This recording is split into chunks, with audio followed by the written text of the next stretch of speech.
السلام علیکم ورحمۃ اللہ وبرکاتہ۔ کچھ قیمتی اور میٹھی میٹھی پیاری باتیں۔ اللہ جب ناراض ہوتا ہے تو روٹی نہیں چھینتا بلکہ سجدے کی توفیق چھین لیتا ہے۔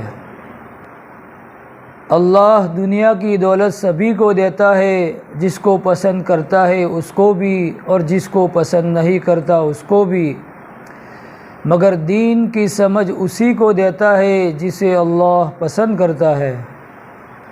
اللہ سے یہ مت کہو کہ طوفان بہت بڑا ہے، بلکہ طوفان سے کہو کہ میرا اللہ بہت بڑا ہے۔ اللہ نے وہ لے لیا جس کا کھونے کا تم تصور نہیں کرتے تھے، تو یقیناً وہ ایسا بھی کچھ دے گا جس کا پانے کا تم نے تصور بھی نہیں کیا ہوگا۔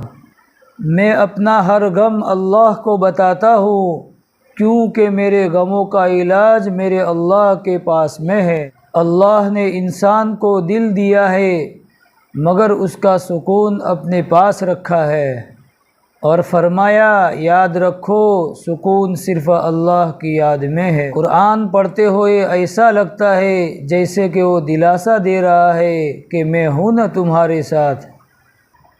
جو ذات رات کو درختوں پر بیٹھے پرندوں کو گرنے نہیں دیتی، وہ ذات انسان کو کیسے بے یار و مددگار چھوڑ سکتی ہے۔ ہر ٹوٹی ہوئی امید مجھے میرے اللہ سے جوڑ دیتی ہے۔ جن کا بھروسہ اللہ ہو ان کی منزل کامیابی ہے۔